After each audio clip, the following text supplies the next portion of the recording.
শুভ সকাল বন্ধুরা, তোমরা সবাই কেমন আছো? আশা করছি সবাই খুব ভালো আছো আর আমরাও সবাই ভালো আছি। আজ হচ্ছে শনিবার।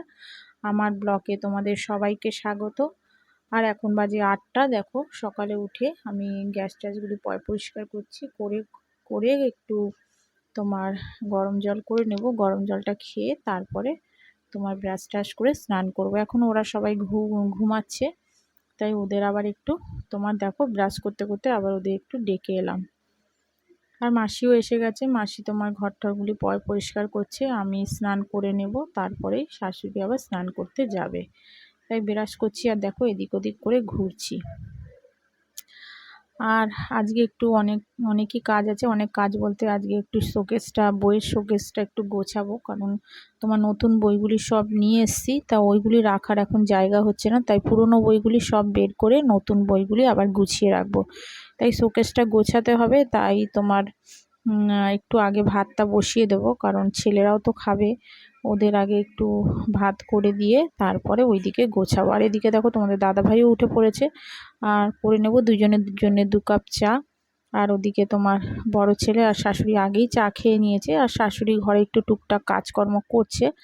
আর আমি এদিকে দেখো চাটা খাবো, খেয়ে তারপরে তোমার ভাতটা বসিয়ে দেবো। চালটা নিয়ে নিচ্ছি, চালটা একটু ভিজিয়ে রাখবো, তাহলে ভাতটা একটু তাড়াতাড়ি হয়ে যাবে। আর জলটা ফুটলে তখন দিয়ে দিলে তোমার ভাত নিমিষে হয়ে যায়। তাই একটু ভিজিয়ে রেখে দেবো। আর ওদিকে শোকেসটাও গোছাতে থাকবো। অনেক বই রয়েছে, বইগুলি অনেক হয়ে গেছে। এখন সেগুলি তোমার বাদ দিয়ে আবার অন্য বই রাখবো। দেখো আবার সব ছেলেদের সব পুরনো বইগুলি আবার এক জায়গায় জড়ো করেছি। আবার সব ছোট ছেলে সব নতুন বই বুঝবে, বড় ছেলেরও তোমার নতুন বই সব রাখতে হবে। এটার মধ্যেই রাখি। দেখো সব এগুলি খালি করলাম। দেখো কত পুরনো বই। সব যেগুলি লাগবে রেখে দেবো, আর যেগুলি লাগবে না সেগুলি আর কি করবো। তাই সব সকালবেলায় সব বসে পড়েছি এগুলি গোছাতে, কারণ তোমার নতুন বই ছোট ছেলে চলে এসছে, তা সেগুলি কোথায় রাখবো? তাই এগুলি সব বের করে দিতে হবে। তাই দেখো সকালবেলা পাহাড় নিয়ে বসে পড়েছি। আর এখন তো ঘরের দুনিয়ার কাজ করে রয়েছে, ঘরে কিছু পরিষ্কার হয়নি, রান্না ঠান্না কিছুই হয়নি। তাই এগুলি করে সব করবো। তাহলে তোমরা দেখতে থাকো আমার ব্লগটা। দেখো এবার শোকেসটা গোছাতেই আবার চলে এলাম ওদের ভাত দিতে। ওদের খিদে পেয়ে গেছে। বড় ছেলে বলছে মা একটু ভাত দিয়ে দাও।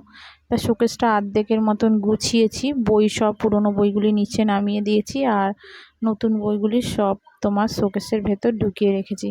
আর এখন তোমার ফেনা ভাত একটু শাশুড়ি করেছিল আলু সিদ্ধ দিয়ে, আর আমি দেখো একটু ঘি দিয়ে বড় ছেলেকে একটু লঙ্কা দিয়ে মেখে দিচ্ছি। এই দিয়ে ওরা মোটামুটি শনিবারে বেশিরভাগই তোমার এই ফেনা ভাতই হয়। ফেনা ভাত ওরা খেয়ে নেয়। সকালবেলার দিকটা এরকমই একটু তোমার ভাতে ভাত যাই হোক একটু করে দিই, ওরা এই খেয়ে নেয়। দেখো ওদের খেতে দিয়ে আমরাও একটু টিফিন মোটামুটি শাশুড়ি একটু খেয়ে নিয়েছে, আমি একটু খেয়ে দিয়ে দেখো আবার চলে এলাম রান্নায়। এদিকে শাশুড়ি দেখো সব কেটে কুটে রেডি করে রেখেছে। এদিকে পটল ভাজছি, আর ওদিকে বেগুন ভাজবো। বেগুন ভাজাগুলি হলুদ নুন দিয়ে মেখে রেখেছি। আর তোমার বাঁধাকপিটা তোমার করব, সেটা পরে করব। আর এদিকে দেখো পাঁপড়গুলি ভেজে একটা কৌটোর মধ্যে ভরে রাখছি। আর করব একটু অরড় ডাল।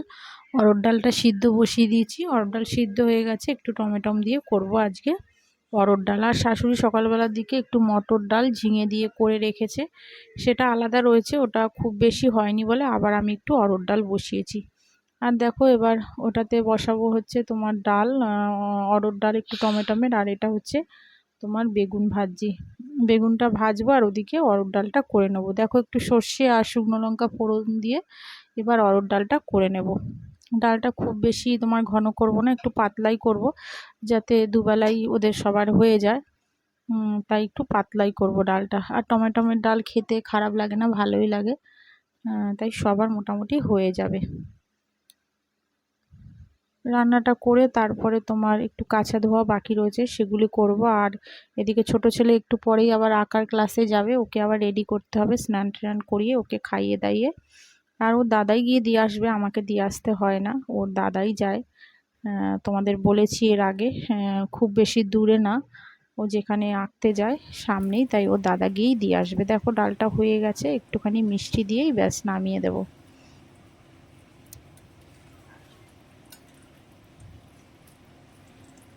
দেখো বেগুন ভাজাগুলিও হয়ে গেছে, বেগুন ভাজাগুলি আমার নামিয়ে দেবো, তারপরে বসিয়ে দেবো একটু বাঁধাকপি। আর ওদিকে একটু তোমার বিনস আর গাজরও কাটবো, একটু বিনস আর গাজর তোমার একটু ভাজা করব। দেখো বেগুন ভাজাগুলি নামিয়ে নিলাম। এবার তোমার আলুগুলি, বাঁধাকপির আলুগুলি একটু ভাজবো, ভেজে তারপরে সরিয়ে রেখে তারপরে তোমার একটু জিরে আর তেজপাতা ফোড়ন দিয়ে তারপরে বাঁধাকপিটা বসিয়ে দেবো। যারা যারা আমার ব্লগটা দেখছো প্লিজ তোমাদের সবাইকে বলছি একটা সাবস্ক্রাইব করে আমার পাশে থেকো, আমাকে একটু সাপোর্ট করো। আর তোমরা যারা যেসব বন্ধুরা আমাকে সাবস্ক্রাইব করে রেখেছো তাদের তো অসংখ্য ধন্যবাদ আর অনেক অনেক ভালোবাসা। দেখো আলুগুলি দিয়ে দিলাম, এবার তোমার একটু জিরে আর তোমার তেজপাতা আগে ফোড়ন দিয়ে আলুগুলি দিয়ে দিয়েছি। এবার একটু মশলা দিয়ে দেবো, দিলাম একটু হলুদ, শুকনো লঙ্কা আর একটু জিরের গুঁড়ো আর নুন দিয়ে মশলাটা রেডি করে নিলাম। এবার তোমার দিয়ে দেব মশলাটা দিয়ে দেবো, আর একটু দিয়ে দেবো একটা ছোট টমেটম কেটেছিলাম, তা একটু টমেটম দিয়ে দেবো। বাঁধাকপি নিরামিষ মটরশুঁটি দিয়ে করলে খেতে ভালোই লাগে, আর হয়ে গেলে একটু ধনেপাতা উপর দিয়ে দিয়ে দেবো। নিরামিষ বাঁধাকপি খেতে খারাপ লাগে না। আর এদিকে তো আমার বড় ছেলে তো হারগিজ খাবে না, ওর জন্য আবার আলাদা বড়া করতে বলেছিল, কিন্তু আজকে অনেকটাই দেরি হয়ে গেছে, তাই আজকে আর বললাম যে আজকে আর তোকে আর বড়া করে দিতে পারবো না, কারণ তোমার অনেকটাই দেরি হয়ে গেছে, তোমাদের দাদা ভাইও চলে আসবে, তারপরে ওইদিকে ছোট ছেলেকেও রেডি করতে হবে, তারপর তোমার শোকেসটাও অর্ধেক তোমার কাজ হয়ে পড়ে রয়েছে, সেগুলিও গোছাতে হবে। তাই আজকে আর ওকে বড়া করে দিইনি, তাই ওকে বললাম যে তুই একটু ডাল আর পাঁপড় ভাজা দিয়েই খেয়ে নিস, এই দিয়ে খেয়ে নিক, আর রাত্রিরে তারপর দেখা যাক কি করে দিই। আর দেখো এবার বিনসটা আর গাজরটা কেটে নেব, আর একটু বিনস গাজর আর একটু বাঁধাকপির আগে কাটা ছিল একটু, সেটা একটু তুলে একটু ভাজা ভাজা করে নেব। এরকম ভাজা ভাজা করলে ভাত, গরম ভাতের সাথে খেতে খারাপ লাগে না, ভালোই লাগে। আর তোমার একটু করে নেব, আমিও খেয়ে নেবো আর একটু রাত্রেও খেতে পারবো, তাই একটু আবার তোমার ভাজা করব। এদিকে দেখো বাঁধাকপিটা হয়ে গেছে, একটু ধনেপাতা আর মিষ্টি দিয়ে এবার নামিয়ে ফেলবো। আর ওদিকে আবার শাশুড়ি আবার তোমার দেখো কতগুলি নিচে বাসন পড়ে আছে, সকালের দিকটা চায়ের বাসন টাসনগুলি কিছুই ধোয়া হয়নি, আজকে একটু দেরি হয়ে গেছিলো, তাই শাশুড়ি আবার সেগুলি ধোবে, এখনই ধোবে। তা আমি এদিকটা করে নিয়ে চলে যাব ওইদিকে, ছেলেকে স্নান করাবো, আর শাশুড়ি এদিকে বাসন টাসনগুলি সব মেজে নেবে। দেখো এবার ভাজাটা বসিয়ে দিচ্ছি, একটু তেল দিয়ে দিলাম, আর এদিকে দেখো ভাজাটা বসিয়ে দিচ্ছি। ভাজাটা খেতে খারাপ লাগে না, ভালোই লাগে, এটা প্রায় সময় আমি করে থাকি এই ভাজাটা, তা ঘরে সবাই খায় মোটামুটি, শুধু তোমাদের দাদা ভাই খায় না। একটু নুন আর হলুদ দিয়ে দেবো, দিয়ে একটু ঢেকে দেবো, ব্যাস এতে করলেই তোমার মোটামুটি হয়ে যাবে ভাজাটা। আর এটা হতে থাক, আর আমি এদিকে ওইদিকে ছেলেকে এবার রেডি করাই। দেখো তারপরে ছেলেকে একটু স্নান টান করিয়ে চলে এলাম, আবার কিছু কাচা ধোয়া করতে, কিছু ভিজিয়ে রেখেছিলাম তা সেগুলি একটু ধুয়ে দিচ্ছি। আর ওদিকে রান্নাবান্নাও সব মোটামুটি কমপ্লিট হয়ে গেছে, শাশুড়ি এখন গ্যাস ট্যাসগুলি পরিষ্কার করছে, আর ছোট ছেলেকে কাচা ধোয়া করে তারপরে একটু মেলে ঠেলে ওকে এবার ভাত খাওয়াবো। ভাত টাত খেয়ে ও চলে যাবে আঁকার ক্লাসে, আর তারপরে তোমাদের দাদা ভাইও একটু পরেই চলে আসবে, ওকে আবার খেতে দেবো, বড় ছেলেকে খেতে দিয়ে তারপরে আমি একটু ড্রেস ট্রেসগুলি চেঞ্জ করে নেব। দেখো আজ খুব একটা বেশি কাঁচা ভেজাইনি, অল্পই কাঁচা রয়েছে, কারণ কালকে প্রচুর কাঁচা ধোয়া করেছি, তাই আজকে আর বেশি কাঁচা ধোয়া আর করতে হয়নি, আজকে সামান্যই ছিল, তা সেগুলি একটু ধুয়ে দিলাম।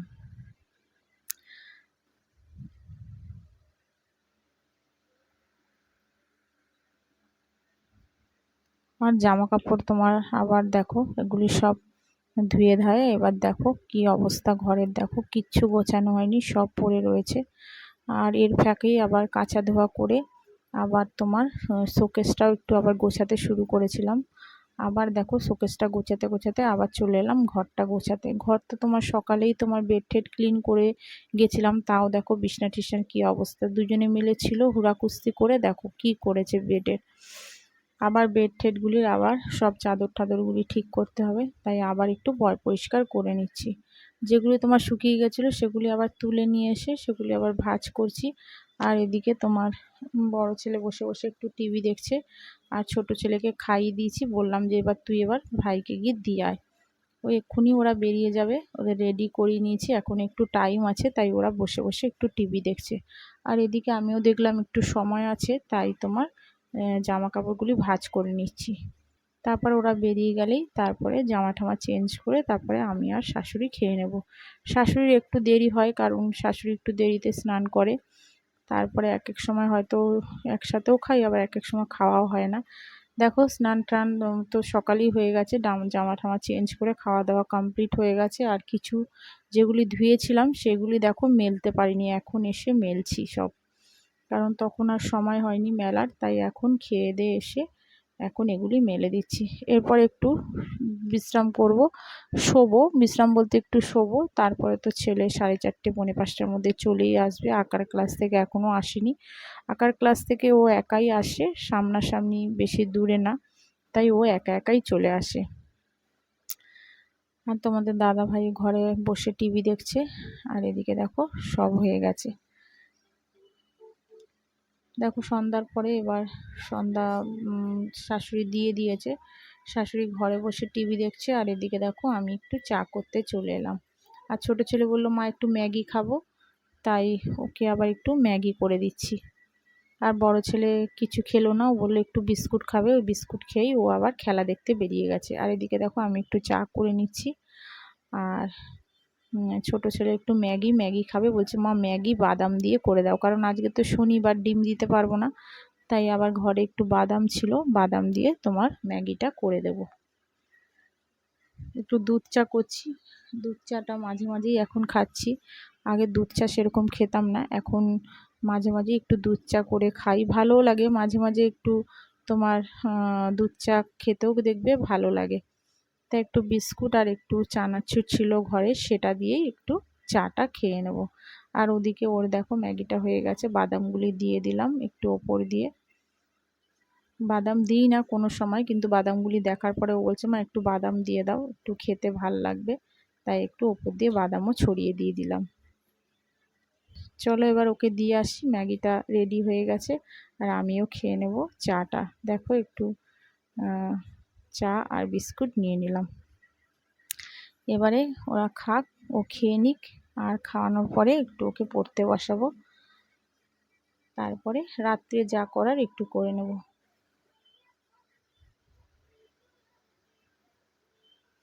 ছেলে তো তোমার ম্যাগি খেয়ে নিল, আর হচ্ছে আমি চা খেয়ে নিলাম, আর এখন একটু বসে আছি, একটু টিভি দেখছি, টিভি দেখতে দেখতে তোমার করে নেব ওর বইগুলি, এবার মলাট করে নেব। কালকে খাতাগুলি করেছি, সবগুলি করেছি, খাতা মলাট হয়ে গেছে, আজকে একটু বইগুলি করব, আর তোমার ওকে একটু পড়তে বসাবো।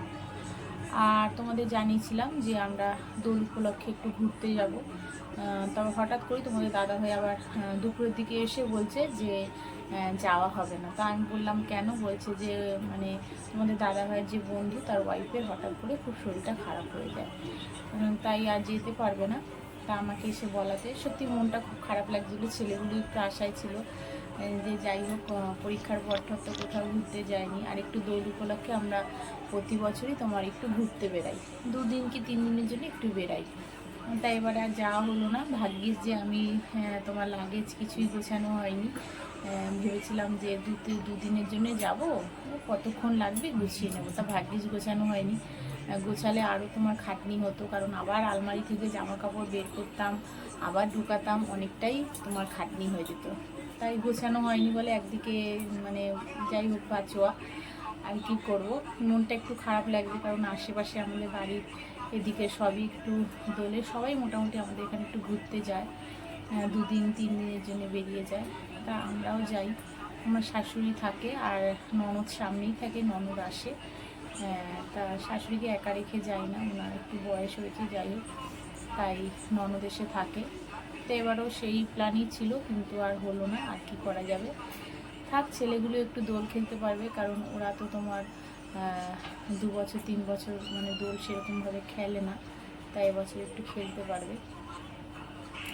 আর কি বলি বলো, মনটা খুবই খারাপ লাগছে, আর থাক, সামনের বছর যাব। তাহলে চলো আজকের মতন ব্লগটা এখানেই শেষ করছি। তোমরা সবাই ভালো থেকো, সুস্থ থেকো। আর তোমাদের যদি ব্লগটা ভালো লেগে থাকে প্লিজ একটা সাবস্ক্রাইব করে আমার পাশে থেকো, আমার সাথে থেকো, আমাকে একটু সাপোর্ট করো। তাহলে আজকের মতন টাটা, আবার দেখা হচ্ছে তোমাদের সাথে আগামীকাল।